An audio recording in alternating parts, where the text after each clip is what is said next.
Hey everyone, the Super Vader 400 here, back for another retro review. And this time, this is my long, in-depth review of Turbo, a Power Ranger movie. Power Ranger movie. Now, to tell you the truth, unlike the first one, unlike the first Power Rangers movie, I don't, I don't remember if I actually saw this film back in '97. However, the cast, the costumes, and the music, seems strangely familiar. But I don't remember if I saw this back in back in 97, because in 97 this is where, as much as I love Turbo, this is where I started to get out of the Power Rangers phase. I was more into animation at that time. Now I'm more into live action. I was more into animation at that time, so I was sort of getting out of the Power Rangers, and I didn't come back until the earlier 2000s with the earlier to mid 2000s with Time Force, Dino Thunder, and of course SPD.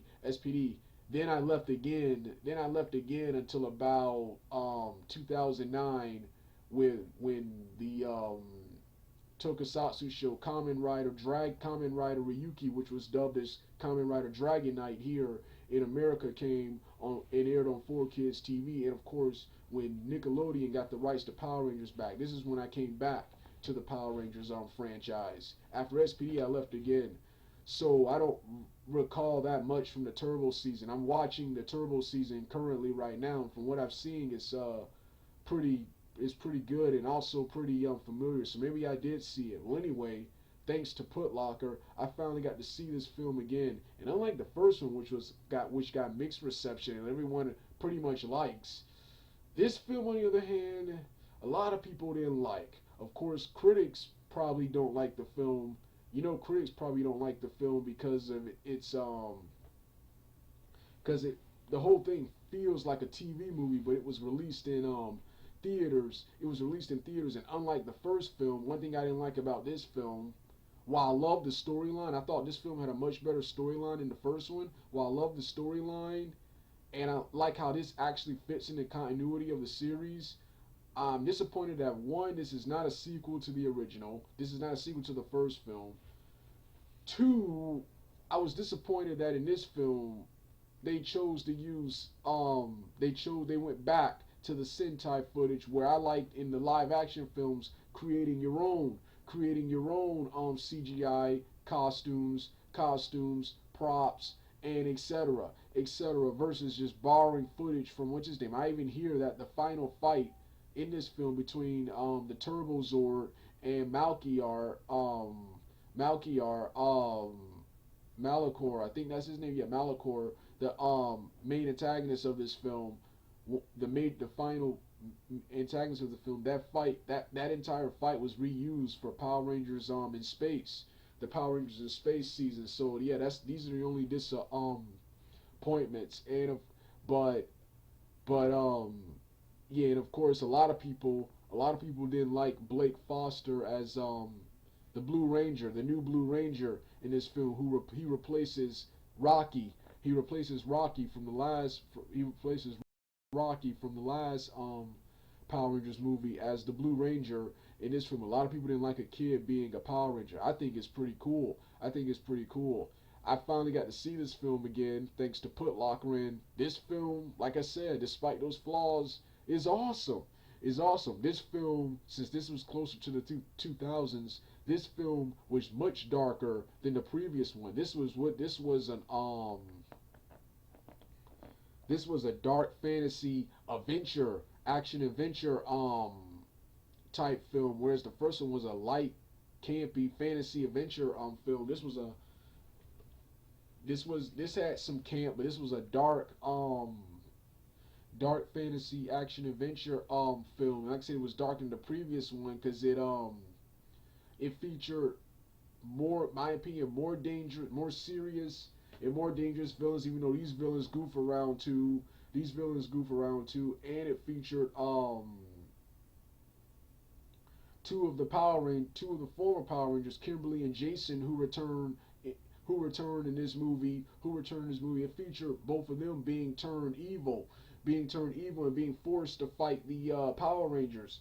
being forced to fight the Power Rangers. So yeah, this had a more darker and more serious tone, which also made this film extremely hilarious. Bulk and Skull, Bulk and Skull, Bulk and Skull, they got captured and hypnotized by the Emperor Lord Divatox and her men, but they got rejected by the what's his name because they weren't pure or something like that. And throughout the film, they have blue hair and they're all just saying random things like they're like Buckus and Skull. We do not know this Buckus. We do not know this Buck and Skull. And then later they said, "Are we going swimming?" And they do it like, "Are we going swimming?" And then Jason said, "There's something wrong with those two." And then Kim was like, "You're just now figuring that out." Then later, when one of them said something stupid, Jason was like, "Shut up! I'm trying to get us out of here." Then of course, the Emperor Lord Divatox. There's a funny scene where she's talking, giving a speech. Then a fly comes out of nowhere and it passes by her two times and interrupts her. Then she sticks out her tongue like Toad from the X-Men and eats the fly, like a frog or Toad from the X-Men and eats the fly. It was just hilarious because unlike the last one, which was campy and lighthearted, this film is dark and serious. So they had these random bursts of comedy that just come out of nowhere, and I was laughing hysterically when I saw these scenes. When I saw these scenes. This series, like I said, unlike the Mighty Morphin Power Rangers movie, this series actually follows the continuity of the television series. This series is a sequel to Zeo and a prequel to the Power Rangers Turbo television series that will come after us. I'm watching the Turbo television series right now. I thought this movie, the introduction to the Turbo series, I thought was much better than the actual Turbo series. Itself. Like I said, Power Rangers, in my opinion, is much better as a film than as a television series. As a television series television series. So yeah, and of course um I'm gonna get the soundtrack out of the way already. Soundtrack in this film was awesome. Ron Wiseman, I think that's his name, who also has a he also is he's also the he's also oh yeah, he's also calls himself the Mighty Raw. He's a one man band. He sings a lot. He sings a lot of the songs for the Power Rangers, and of course he sings the song "Hope for the World," which appears in this show. Then of course another awesome band called Full Flame sings the Shift into Turbo theme, which I've been searching forever for that theme, and I finally have it.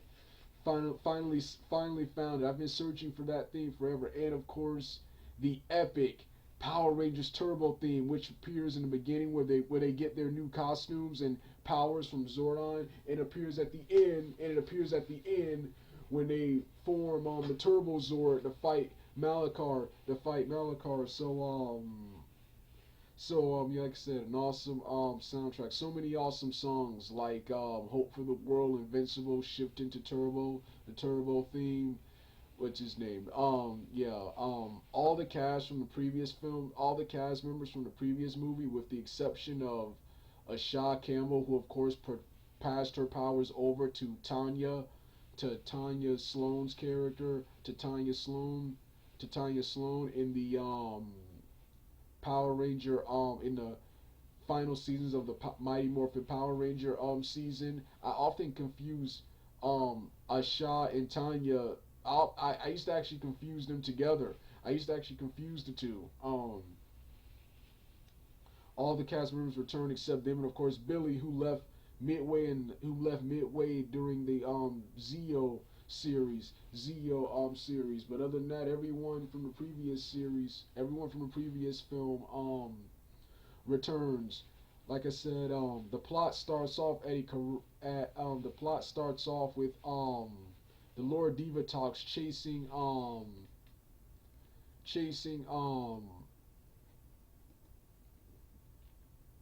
On a distant the plot of this film is on a distant planet. A wizard named Larigot is being hunted by Divatox, an intergalactic space pirate who seeks his golden key in order to transverse an interdimensional gateway and enter into matrimony with Malagor, a demon who promised to grant her great riches and power. Larigro escapes Divatox forces and travels to Earth in search of Zordon and his friends. Alvacuba lands in Africa instead. Weakened by the sun's ultraviolet rays, Larigro meets a pack of common chimpanzees and wanders off with them. Meanwhile, Divatox sets off for Earth in pursuit. In Angel Grove, Rocky, Adam, and Tommy are training for a charity fighting competition to save the youth shelter. When Rocky accidentally injures his back, Kat and Tanya arrive with Justin, a kid who admires Rocky and and is usually at the shelter. At As Rocky is rushed into the hospital, Justin follows the group and learns that they are the Power Rangers. Zordon sends Tommy and Kat to search for Larigot. They manage to find him and return to the Power Ranger chamber. Thanks, Wikipedia. It is here where Elgor, Divatox's henchman, abducts Bulk and Skull, but they're rejected because they're not pure of heart.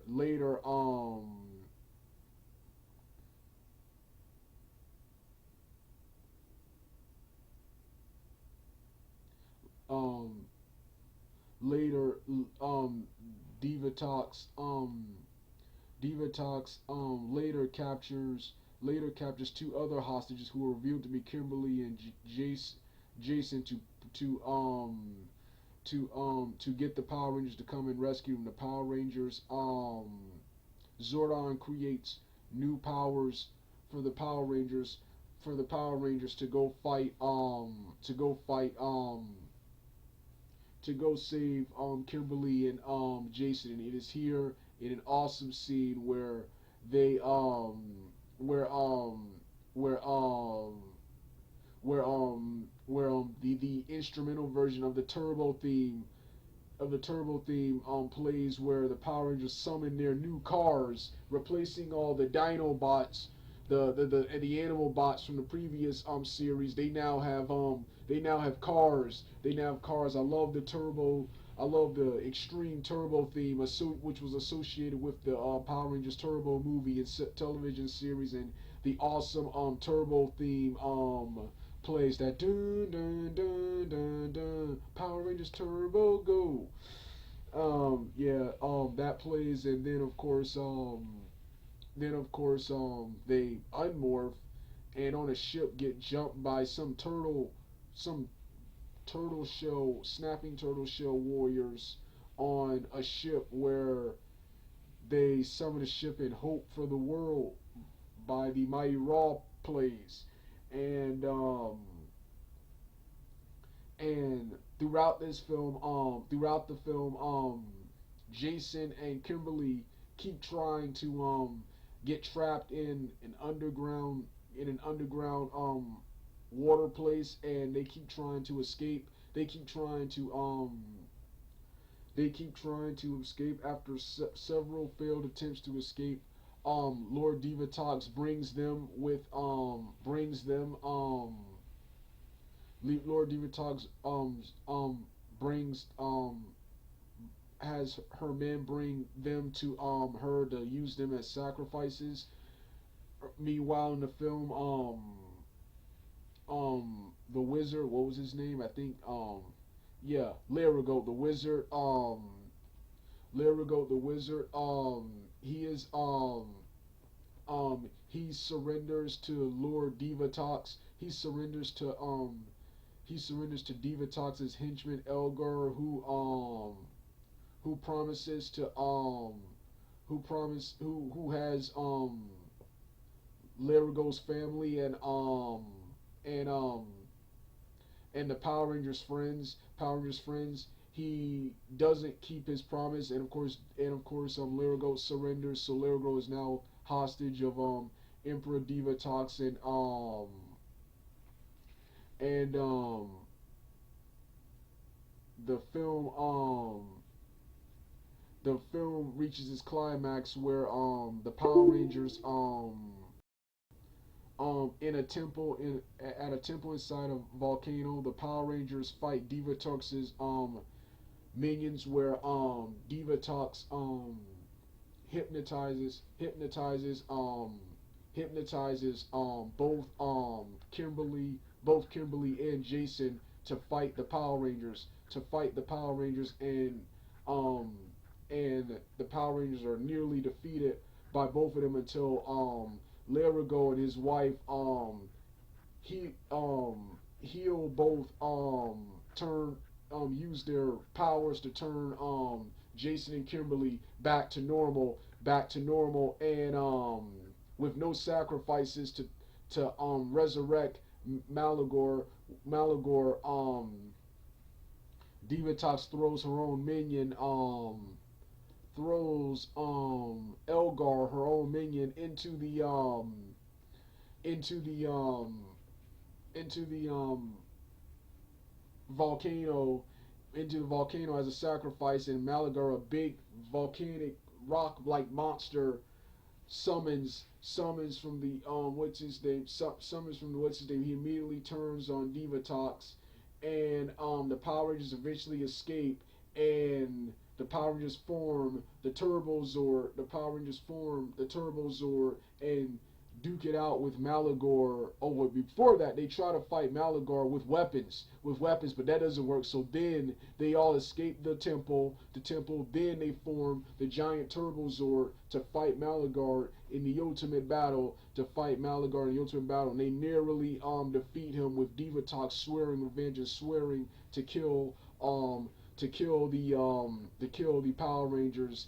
And the film ends with Tommy and Jason winning a karate tag team match in Rocky's place. Earlier in the film, at an event, Rocky got severely injured. While sparring. He hit a flip kick. He hit a back kick and landed out the ring and broke his back and messed up his back. And so he was forced to be replaced by Blake Foster, the Blue Power Rangers, much to the dismay of several fans. But I thought he was cool. For a kid Power Ranger, and I thought the concept of a kid Power Ranger was pretty cool, especially as a kid seeing that. I think I did see this film as a kid. I can't remember if I saw this film when I was younger, but I thought the concept of a kid Power Ranger has always been pretty cool. As a kid, seeing that, you could relate to that. When you're younger, you want to grow up and be a Power Ranger. I want to be a Power Ranger like those guys, but seeing a kid do it, yeah. So like I said, just an awesome movie, man. Just an awesome film, man. Just an awesome film. Like I said, the Power Rangers movies, both the first one and this one, like I said, were much better in my opinion than the television series. I think Power Rangers is much better as a movie than a TV series. Instead of watching episode upon episode of filler and nothing really happening, both of these films were about an hour and a half long. This one was much longer than the last one, being almost an hour and being almost 100 minutes. Whereas the first one was just 95 minutes. This one felt longer. And didn't have as much Power Ranger action as the last one did. Only problem I have with this film, other than the stuff I mentioned in the beginning, is that it dragged on several times. Causing me to miss several plot points, as I did in this review right here, causing me to miss several plot points. But yeah. So like I said, an awesome film.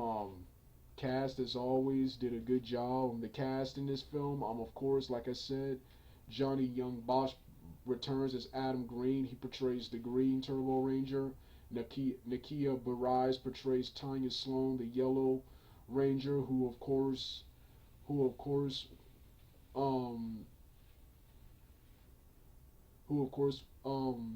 replaces Usha Campbell, the previous Yellow Ranger. She is also the love interest of Adam. Blake Foster portrays Justin Stewart, the blue turbo Ranger, who replaces Rocky DeSantos, who got injured earlier in the film. Jason David Frank returns as Tommy Oliver, the Red Turbo Ranger, and Catherine Sutherland portrays Catherine Cat the Pink Ranger, an Australian pirate and the love interest of Tommy, as well as the second and previous Pink Turbo and Zeo Rangers. Austin St. John returns. Austin St. John, the original Red Ranger from the first season, returns, and Amy Jo Johnson returns as Kimberly Hart. Of course, Stephen Cardenas reprises his role as Rocky DeSantos. Winston Richard as Zordon. Deani Kistler as Alpha 5. John Simonton as Larigo. Paul Schreier and Jason David return as Bulk and Skull, respectively. Greg Bullock portrays LT Jeremy Stone, the superior officer of Bulk and Skull. Richard Green returns as Ernie, and of course, Hilary Sheffer Turner as portrays the main antagonist of the film, Divatox. Danny Wayne Stelcott portrays Elgar. Mike Deek portrays Malagor, and Carla Perez portrays Rita Repulsa. Oh yeah, who has a funny cameo in this film where Divatox calls her on advice on how to defeat the Power Rangers, since Rita has previously faced him, and Rita berates her for wasting her time and tell her and her minions to take her advice and run, run, and goes back to sleep. Who she was in bed with Laura Zed. They were in bed in their costumes, which I found hilarious. So like I said, this film was awesome. This film was much darker than the previous one, which made it even more funny. Because whenever they try to do comedy, it was this super serious film.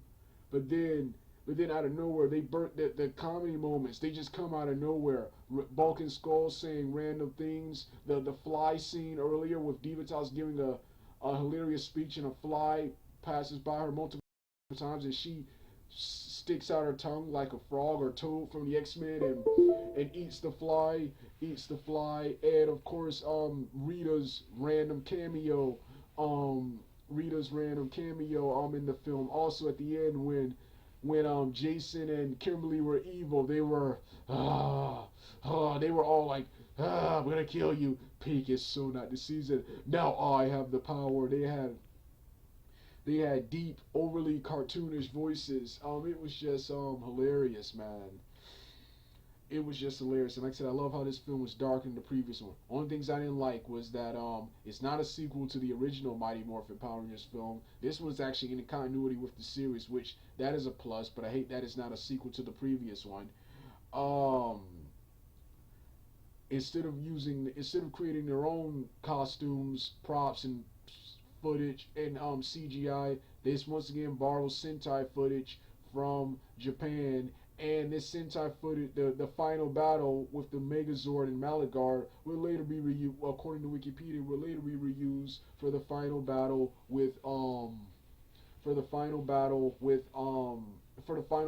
Power Rangers in Space.